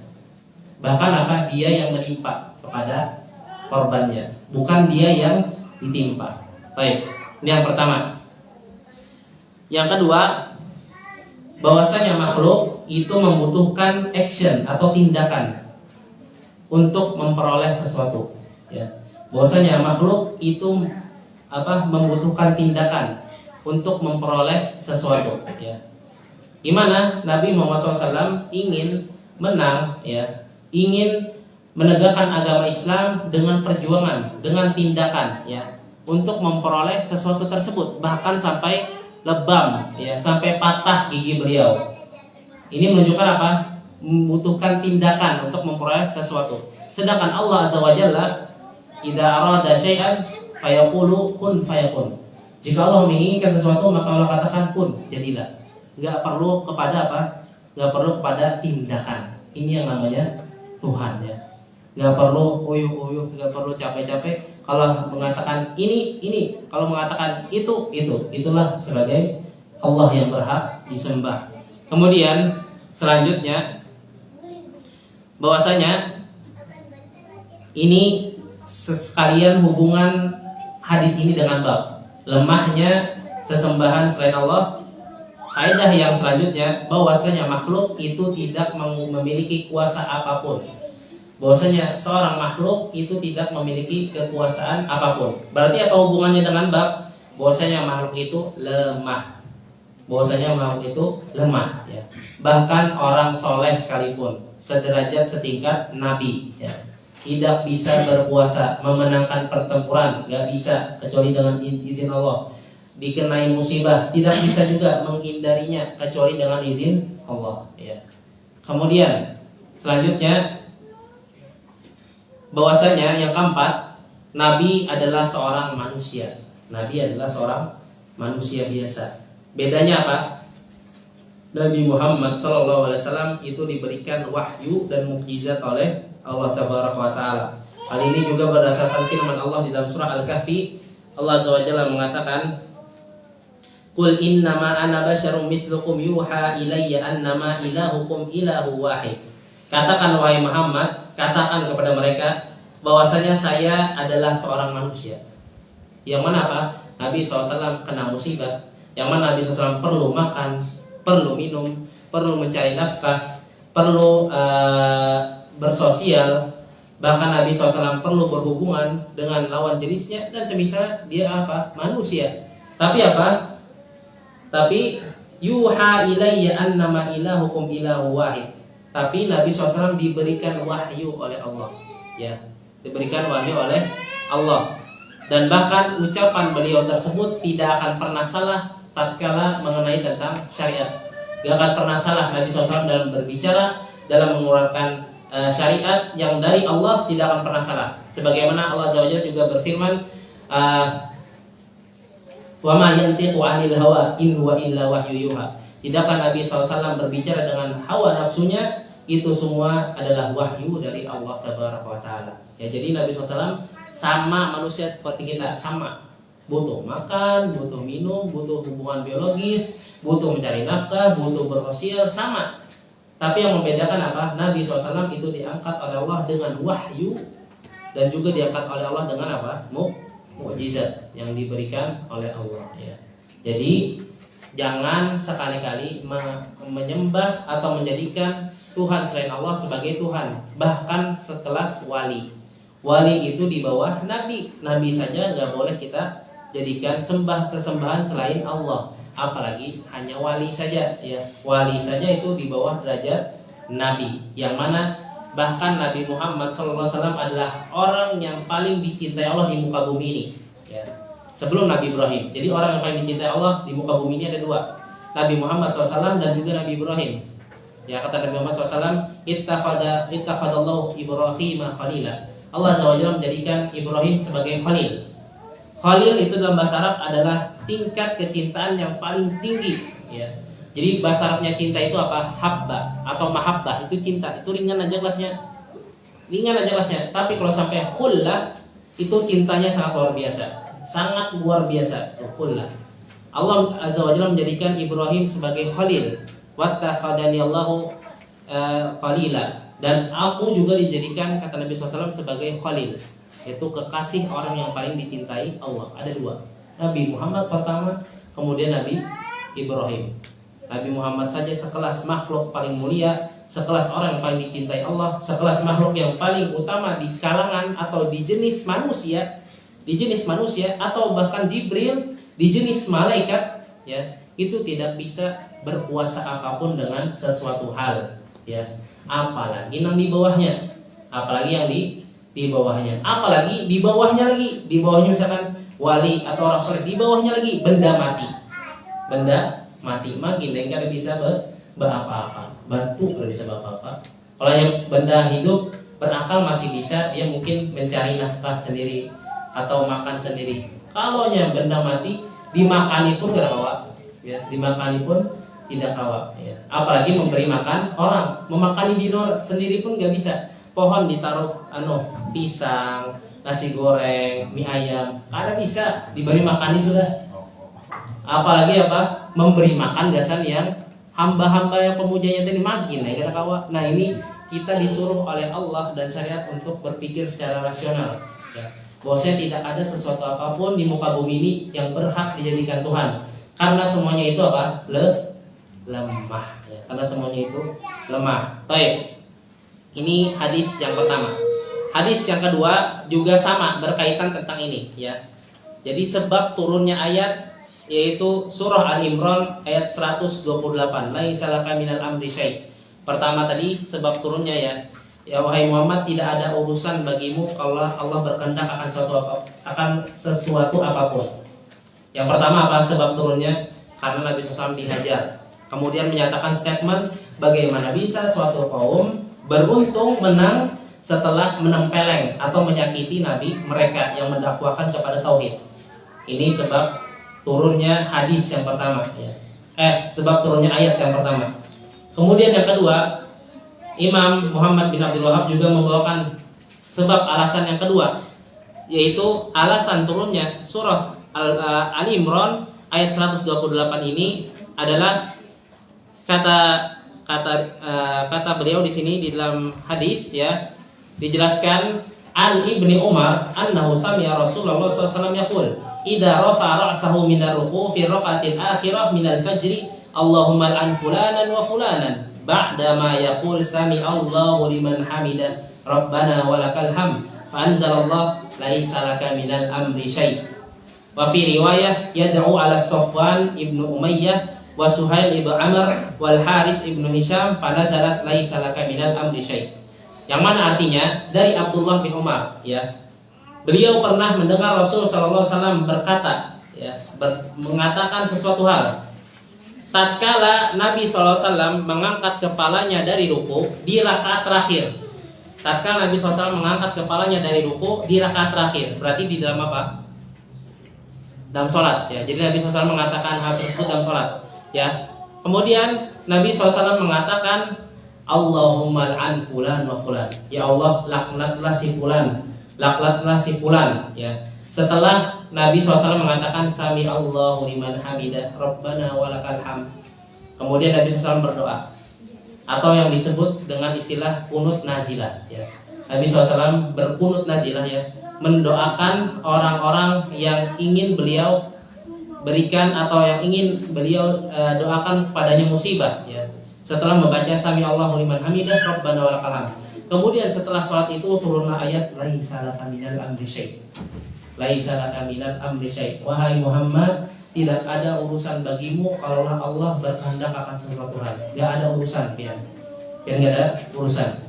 Ya Allah, laknatlah si fulan, laknatlah si fulan. Di dalam riwayat yang lain, fulan tersebut dijelaskan siapa saja dia. Nabi SAW mendoakan kecelakaan bagi Safwan bin Umayyah. Safwan bin Umayyah. Yang kedua Suhail bin Amr. Yang ketiga Al-Harith ibn Hisham. Jadi ada 3 orang, Safwan, Suhail dan Haris ya. Ingin didoakan oleh Nabi SAW akan kecelakaan, akan laknat.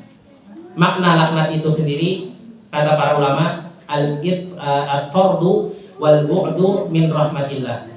Makna laknat itu adalah dijauhkan daripada rahmat Allah. Jadi kalau seorang melaknat itu artinya berdoa kepada Allah untuk Allah menjauhkan rahmat baginya. Laknat itu artinya adalah menjauhkan rahmat. Laknat itu artinya menjauhkan seseorang dari rahmat Allah. Aku melaknati kamu, berarti aku berharap Allah menjauhkan rahmatnya dari pian. Fulan melaknat si fulan, berarti fulan tersebut berharap atau berdoa atau mengeluarkan pernyataan bahwasanya seseorang tersebut tidak ingin Allah berikan apa? Rahmat ya itu. Jadi Nabi SAW menginginkan 3 orang tadi supaya Allah tidak berikan rahmat kepada mereka. Ya 3 orang tadi turunlah ayat yang tadi telah kita katakan. Baik, kok berselisih beda turunnya hadis. Padahal ayatnya sama, tapi sebab turunnya ayatnya itu berbeda. Ya, sebab turunnya ayat itu berbeda, tapi ayatnya sama. Ya, Ayatnya sama surah Al-Imran ayat 128, tapi sebab turunnya berbeda. Kok bisa demikian? Nah, para ulama menjelaskan bahwasanya tidak ada perbedaan antara kedua hal tersebut. Yang mana kejadian yang pertama tadi Nabi SAW tatkala perang Uhud, ya. Kemudian tatkala perang Uhud, beliau dan para sahabat ya sholat. Dan pada waktu sholat itulah beliau mendoakan celaka atau laknat bagi si fulan-fulan. Kemudian turunlah surah Ali Imran ayat 128. Intinya apa? Kejadian pertama dan kejadian kedua itu sama. Setelah apa? Setelah Nabi dihajar, dihantam, disakiti oleh seseorang, setelah apa? Nabi SAW berkunut nazilah. Berkunut nazilah, ya. Baik. Masalah kunut nazilah ini dibolehkan. Ini diperbolehkan dengan catatan dia berkunut, berdoa. Kapan? Caranya gimana? Caranya sebagaimana seseorang tatkala sudah mengangkat kepalanya atau dalam keadaan i'tidal, seperti kunut subuh ya, yang pian ketahui, setelah mengangkat kepala dari i'tidal, sami Allahu liman hamidah, rabbana walakal hamd, baru dia berdoa. Berdoanya untuk apa? Kebaikan kaum muslimin atau juga keburukan orang kafir. Kapan dibolehkannya? Tatkala terjadinya musibah, tatkala ingin mengangkat bala, tatkala ingin menghilangkan masa panceklik. Intinya segala sesuatu musibah yang menjadikan kaum muslimin sempit, menjadikan kaum muslimin dalam mara bahaya, itu boleh berkunut. Tapi kunutnya bukan subuh aja. Kunutnya bukan subuh aja ya, tapi kunutnya di seluruh sholat ya, di seluruh sholat. Subuh iya, zuhur iya, asar iya, maghrib iya, isya iya. Ya. Kapan dilakukannya? Di rakaat terakhir. Zuhur berarti di rakaat keempat, asar di rakaat keempat, maghrib di rakaat keempat, isya di rakaat keempat, subuh di rakaat kedua. Hal ini berdasarkan firman atau sabda Nabi Muhammad SAW, ya, bahwasanya Nabi Muhammad SAW dan para sahabat beliau pernah qanatu fi jami'is salawatil maktubah. Beliau pernah melakukan kunut nazilah di seluruh sholat yang wajib. Di seluruh sholat yang wajib. Kapan dikerjakannya? Karena ada sebab. Karena ada sebab, bukan tiap hari. Karena ada sebab. Kalau ada misalkan musibah, ingin mengangkat mara bahaya atau ingin menghilangkan kesusahan pada kaum muslimin, dianjurkan untuk berkunut nazilah, ya. Dan ini jarang sekali sekarang dilakukan, ya. Tapi itu dilakukan tatkala ada sebab. Kalau enggak ada sebab, maka seperti biasa, tanpa adanya kunut, ya. Berdoa setelah mengucapkan sami Allahu liman hamidah, rabbana walakal hamd. Isi doanya apa? Kebaikan untuk kaum muslimin, menghilangkan mara bahaya, atau juga menjadikan atau mendoakan keburukan bagi orang-orang kafir, ya. Itu inti daripada doanya, ya. Diperbolehkan dan dikerjakannya di seluruh sholat, ya. Sebagaimana juga dijelaskan oleh beberapa sahabat bahwasanya dari Abu Hurairah radhiyallahu anhu, beliau berkata, la uqarribanna salatan Nabi SAW. Aku benar-benar mencontoh dengan sedekat-dekatnya salat Nabi, cara salatnya Nabi SAW. Fakana Abu Hurairah radhiyallahu anhu yaqnutu fi raqatil akhirah min salati dhuhri wa salatil isya'i wa salati subuh. Abu Hurairah dia itu salat dengan salat yang memakai kunut, ya, di rakaat-rakaat akhir, salat zuhur, salat isya, salat subuh. Setelah mengucapkan sami Allahu liman hamidah, ya. Di dalam doanya fayad'u, di dalam doanya tersebut untuk mendoakan kaum mukminin dan juga memberikan keburukan kepada orang-orang kafir. Misalkan ada saudara muslim kita diserang, ya, di Suriah misalkan, atau misalkan ada musibah yang luar biasa menimpa kaum muslim misalkan di Amerika misalkan, ya, maka dianjurkan, ya, bukan wajib, dianjurkan atau disunahkan untuk melaksanakan kunut nazilah, ya. Kunut nazilah ini siapa yang berwenang? Berwenang adalah imam. Kalau imamnya melakukan kunut nazilah, maka diikuti. Sebagaimana kata Nabi SAW, innama ju'ilal imam yu'tamma bihi. Sesungguhnya imam itu dijadikan imam untuk diikuti. Tatkala imam melakukan kunut nazilah, maka semua makmum harus melakukan kunut ya. Kapan itu, berapa masa, terserah. Yang penting apa? Dia dikerjakan seluruh waktu sholat. Misalkan seharianan, jadi subuh, zuhur, asar, maghrib, isya. Besoknya sudah ya nggak apa-apa. Misalkan 2 hari, berarti harus dilengkapi 2 hari. Subuh, asar, zuhur, isya, maghrib. Maghrib, isya 1 hari. Subuh, zuhur, asar, maghrib, isya 2 hari. Sudah selesai. Atau mau sebulan sekalipun tidak mengapa. Tidak mengapa. Tapi jangan dijadikan rutinitas. Jangan dijadikan rutinitas. Inilah yang telah diajarkan oleh para ulama. Dan ini juga mazhabnya para ahli hadis dan jumhur mayoritas para ulama. Wallahu a'lam. Jadi dianjurkan atau disarankan tatkala menghadapi musibah ya. Musibahnya itu bukan personal, tapi seluruh kaum muslimin. Musibahnya bukan personal. Kalilit hutang singgung kita nunut nazilah aja, ini salah. Atau misalkan segelompok golongan misalkan dapat musibah banjir, 2-3 orang aja, nunut nazilah dong, enggak. Tapi apa? Merata ke seluruh umat muslim. Baik. Di dalam hadis tadi yang menceritakan sebab turunnya ayat laisa laka minal amri syai'un aw yatuba alaihim aw yu'adzibahum fa innahum zalimun, ini adalah menjelaskan bahwasanya Nabi SAW dilarang oleh Allah untuk mendoakan akan sesuatu hal yang buruk bagi suatu kaum. Akan tapi hal tersebut tidak mengapa ya, tidak mengapa. Intinya maksud dari hadis ini, syariat ingin mengasih tahu kepada kita semua bahwasanya jikalau Allah berkehendak, walaupun Nabi SAW mendoakan hal tersebut, tidak akan bisa terjadi, tidak akan bisa mendahului kehendak Allah. Bahkan sekalipun memberikan syafaat, Nabi misalkan ingin memberikan syafaat kepada si fulan A dan si fulan B, kalau Allah tidak menghendaki, Allah tidak akan pernah beri syafaat kepada hal tersebut. Di dalam surat di dalam ayat kursi yang sering kita baca, man dalladzi yashfa'u indahu illa bi'idzni, man dalladzi yashfa'u indahu illa bi'idzni, siapa saja yang memberikan syafaat kepada orang lain illa bi'idzni, kecuali dengan izin Allah. Ya, jadi kalau orang-orang yang nanti hari kiamat itu diberikan syafaat oleh Nabi, itu biizin dari Allah. Nabi itu biizin dari Allah. Lain Nabi yang mengeluarkan syafaat. Yang ini salahnya. Mudahan aku dapat syafaat Nabi, salah. Syafaat Nabi itu dihasilkan dari izin Allah. Ya. Kalau Allah memberikan izin, siapapun bisa memberi syafaat. Orang anak yang dia hafal Al-Quran, ya, secara mungkin bisa memberi syafaat, bukan Nabi aja. Contohnya lagi orang yang tidak melakukan syirik, yang masuk surga 70.000 orang masuk surga di dalam hadis Uqasyah, 70.000 orang masuk surga tanpa hisab, tanpa adab. Ya. Ini bisa memberikan syafaat. Ya. Apa amalan mereka? La yastaqun, tidak meminta ruqyah, wala yatatayyarun, tidak mengundi nasib, tidak mengundi nasib. Dalam arti kata seperti ini, seperti yang dilakukan orang jahiliyah. Bilanya burung nih belok ke kanan berarti saparku baik. Kalau misalkan burung belok ke kiri berarti ini saparku buruk, kada jadi aku. Atau misalkan dihitung, tulak kada, tulak kada, tulak kada, tulak kada, tak kada. Nah, berarti kada baik nih. Ini melakukan amalan kesialan ya.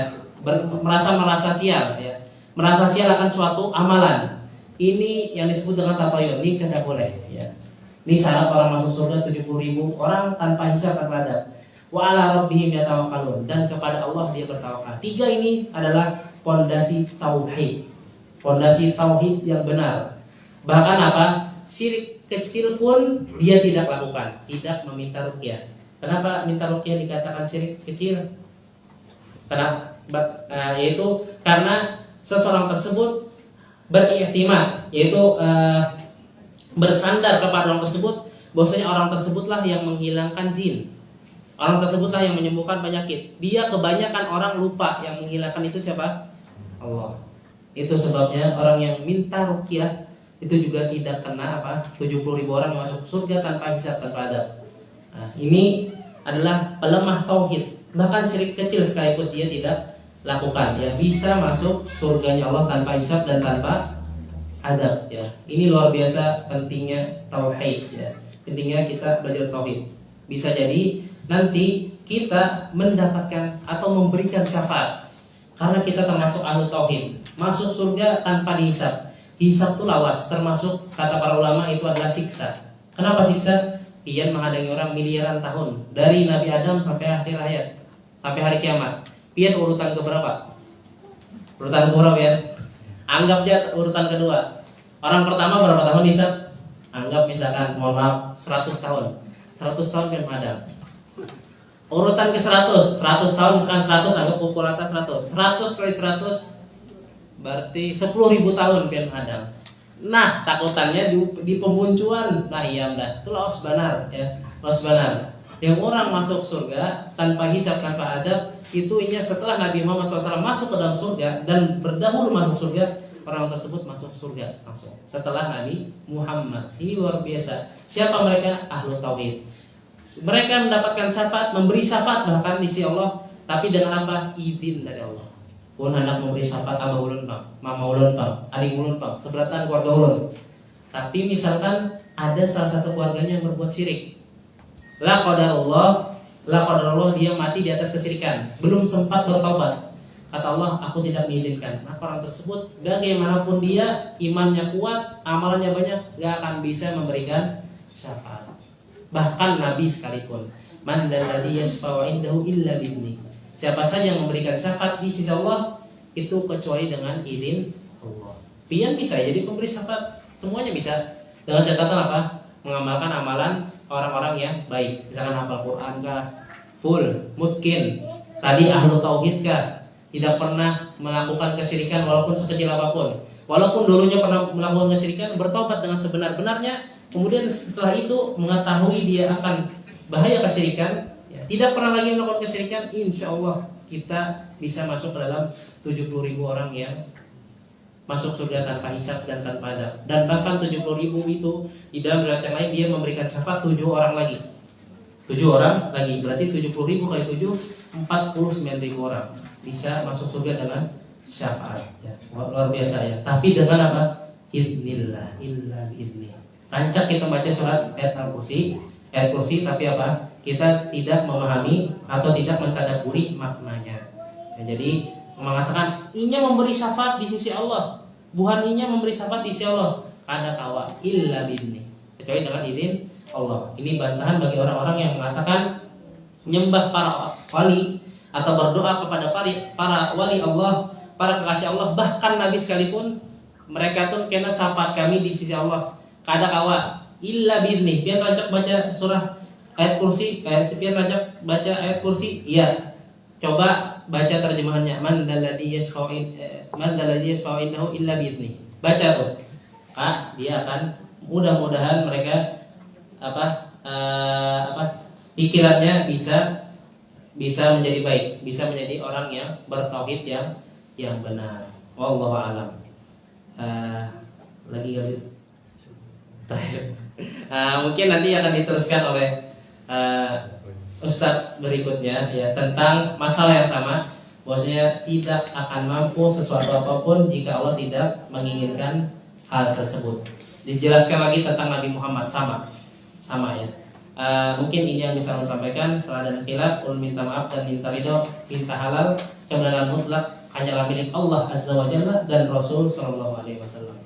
Baik, akan ulun baca sedikit pertanyaan. Assalamualaikum Ustaz. Assalamualaikum Ustaz. Waalaikumsalam warahmatullahi wabarakatuh. Izin bertanya, bagaimana sikap atau cara yang terbaik dari kita ketika melihat saudari ayah kita yang sedang sakit-sakitan dan kondisinya semakin buruk, namun beliau masih mempercayai dan masih menggunakan air banyu yang diberi dari seorang ustadz fulan. Baik, memakai banyu atau memakai air itu pada asalnya boleh, paham ya? Pada asalnya itu boleh. Orang kafir sekalipun memberi banyu boleh untuk minum. Yang masalahnya itu apa? Keyakinan. Nah, nih ulun tanaman lo. Misalkan kita minta banyu lawan ustadz fulan, guru fulan, kenapa Pak? Itu orang pada asalnya. Yang salahnya itu apa? Keyakinan. Nah, apakah kita di sana ada keyakinan bahwasanya dengan air tersebut bisa menyembuhkan, dengan air tersebut bisa memberikan sehat dan semisalnya, itu yang jadi masalah. Adapun minta banyu lawan orang kafir pun kita boleh minta banyu. Paham ya dari situ ya.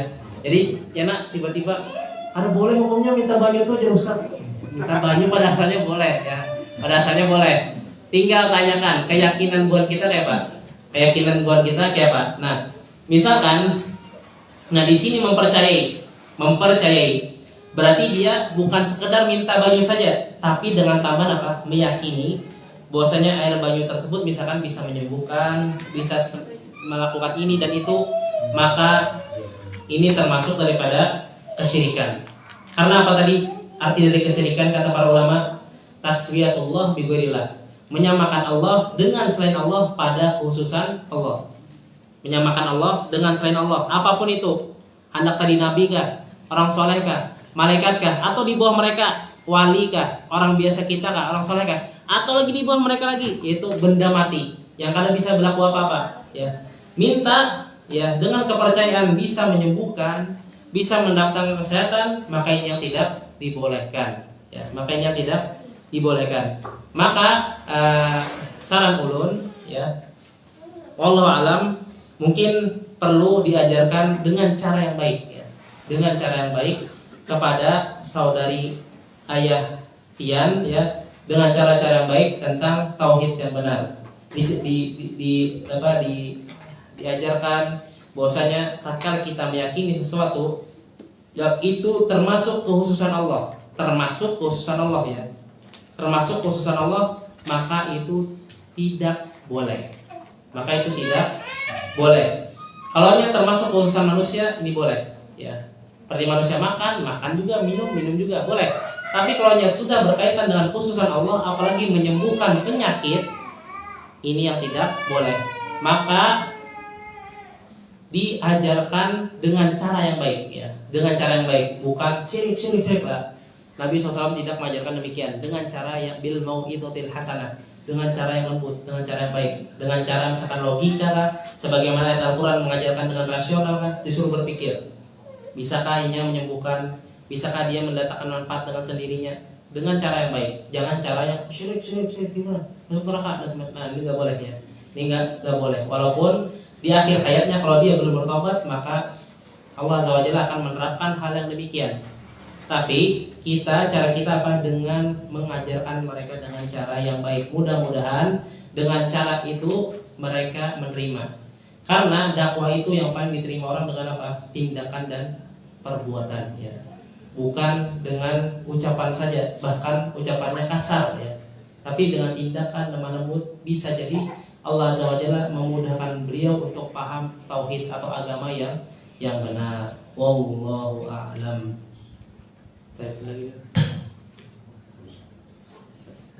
Baik, di sini ulun ingin sedikit menjelaskan ya, sedikit aja tentang perkara kapan kita boleh meminta pertolongan kepada makhluk. Ya. Kapan kita boleh meminta pertolongan kepada makhluk? Singkat, jelas, padat. Hidup, ada, dan dia mampu. Kapan kita boleh meminta pertolongan kepada makhluk dan tidak dikatakan syirik? Pertama, hidup, apa tadi? Ada, dan dia mampu. Baik. Kalau syarat pertama sudah batal, ini semuanya nggak bisa. Orang mati nggak bisa, ya. Orang mati nggak bisa merealisasikan ada, dan juga merealisasikan apa? Mampu. Kalau yang kita mintai dia sudah mati, ini sudah batal ketiganya. Paham ya? Misalkan dalam suatu ketika, ya, orang tersebut bisa dikatakan syirik tatkala misalkan datang ke suatu pohon keramat, ya, pohon keramat, kemudian mengatakan ya fulan waliullah, ya fulan waliullah, ya, tolong selamatkan aku dari kejaran musuh, ya. Nah, yang pertama, dia fulan waliullah ini dia tidak ada apa tidak ada? Tidak ada. Kemudian fulan itu dengan sendiri bisa nggak melawan musuh semuanya? Menurut akal rasio biar bisa nggak? Mampu tidak? Misalkan musuhnya 10 atau 100, mampu nggak dia? Secara secara kebiasaan bisa nggak? Satu orang melawan 10 atau 100? Nggak bisa. Berarti tidak ada dan juga apa? Tidak mampu. Kemudian juga apa? Dia misalkan mati atau sudah meninggal, maka ini dikatakan dengan syirik. Ya, dikatakan syirik. Kenapa? Karena yang pertama dia meninggal, yang kedua dia tidak ada maksudnya tidak ada di hadapan kita, kemudian yang ketiga dia tidak mampu. Tapi Ustaz, kalau dia ada, misal, nah kalau dia sudah meninggal nih tertiadakan ya yang tiga ini, paham ya? Kalau dia meninggal itu otomatis apa? Tidak ada, otomatis apa juga? Tidak mampu. Misalkan dia ada Ustaz dengan cara telepon. Bismillah. Assalamualaikum. Waalaikumsalam. Ya kabar wali? Baik. Minta tolong walilah selamatkan ulun dari kejaran fulan. Minta tolong walilah selamatkan ulun dari kejaran fulan. Baik, sidin ada. Dengan telepon kita bisa mendatangkan sidin ya. Dengan menelpon kita bisa maksudnya meminta pertolongan sidin ya. Tapi apa? Sidin mampu nggak? Sidin ada nggak di sana? Ada nggak di sana? Nggak ada. Maka ini bisa jatuh ke dalam kesyirikan. Sama kasusnya juga seperti misalkan orang di tengah laut ya, terkena ombak badai yang sangat luar biasa dahsyat. Kemudian mengatakan, keris keramat, selamatkan aku. Keris keramat, selamatkan aku. Baik, ini syirik enggak? Syirik. Kenapa syirik? Dia melakukan sesuatu yang pada sesuatu tersebut tidak mampu. Walaupun misalkan kerisnya ada di sakunya, adanya bu keris keramat tadi. Kemudian juga dia apa? Misalkan mohon maaf misalkan dia diberikan ilmu lonjin ya, diulah terbang-terbang. Kita anggaplah dia hidup, kita anggap ya. Tapi apa? Dia tidak mampu. Bisakah keris menyelamatkan seorang dari ombak yang sangat besar yang bahkan bisa menghilangkan nyawanya? Bisa nggak? Tidak. Maka tatkala orang menyatakan demikian, maka itu termasuk kesyirikan. Jadi syaratnya minta pertolongan itu boleh tatkala tatkala melakukan tiga hal ini. Pertama, dia hidup. Nah, berarti kalau orang-orang yang meminta pertolongan kepada orang yang sudah meninggal, maka ini sudah terbatalkan tiga syarat tadi. Paham ya? Kedua, ada. Yang diminta ini ada. Yang paling krusial itu adalah dia mampu. Kalau yang tiga ini ada, kita meminta pertolongan kepada makhluk, maka insya Allah bukan syirik. Atau kita misalkan menelpon,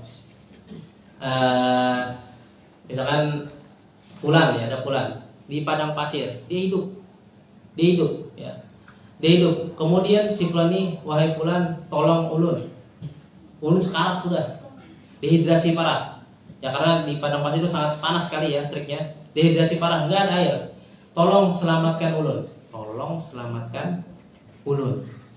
Orangnya ada, hidup, mampu tidak? Nah ini masalahnya. Kalau dia tidak mampu, berarti itu sudah kita bisa terjerumus kepada kesyirikan. Tapi misalkan dia mampu, dia misalkan orang sugih, punya helikopter misalnya, orangnya helikopter ke tengah, dan itu pun mungkin sangat tipis orang menemukan orang yang dia di tengah padang pasir ya, padang pasir yang luas, dia mampu menemukan. Misalkan anggap aja dia mampu menemukan, mampu memberi minum, maka hal tersebut bukan syirik ya. Jadi kalau seseorang itu hidup, ada, dan juga mampu, maka apabila kita meminta pertolongan kepadanya, kita tidak dikatakan telah melakukan kesyirikan. Tapi sebaliknya, kalau dia meninggal, kalau dia tidak ada, kalau dia tidak mampu, maka ini bisa jatuh ke dalam kesyirikan. Allahu a'lam. Ini kaidah sangat penting yang dijelaskan oleh para ulama. Kapan seseorang dikatakan syirik? Tatkala meminta pertolongan. Tadi ada pertanyaan? Tak mati.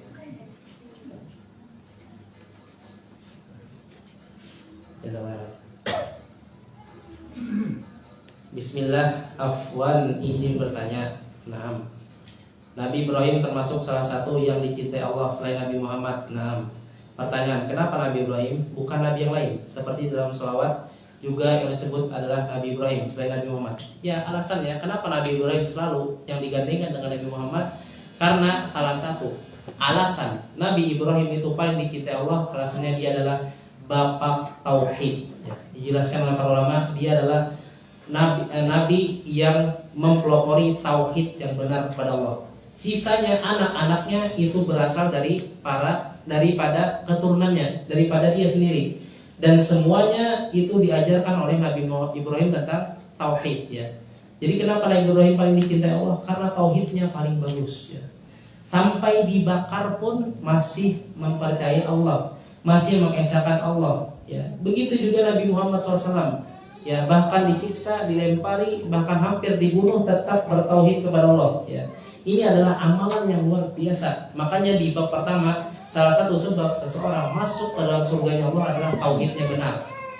Walaupun dia misalkan berdosa, mohon maaf, makan riba, mohon maaf, mencuri, membunuh, kemudian meninggalkan sholat dan semisalnya, tapi misalkan tauhidnya masih bagus, tidak pernah menyekutukan Allah, dia bisa saja masuk surga dengan izin Allah tanpa diadab.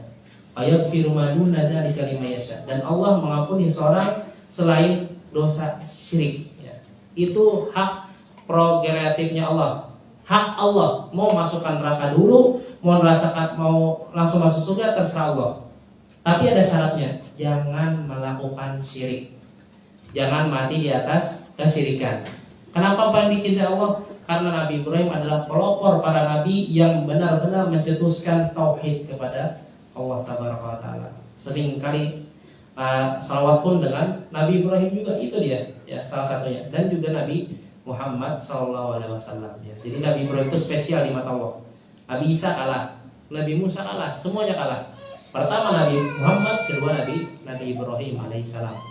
Bahkan kenapa juga alasannya jadi Nabi Ibrahim? Nabi sendiri menyampaikan juga mengatakan di dalam hadis, ittaqadani Allah khalilan kama taqada Ibrahim khalila. Allah telah menjadikan aku sebagai seorang yang paling dikasihi dan juga Nabi Ibrahim sebagai orang yang paling dikasihi. Ini sabda Nabi Muhammad. Kenapa? Karena Nabi Muhammad mengatakan demikian. Kenapa Nabi Muhammad mengatakan demikian? Karena itu wahyu dari Allah. Berarti apa? Allah itu sayang lawan beliau. Lain ujar manusia.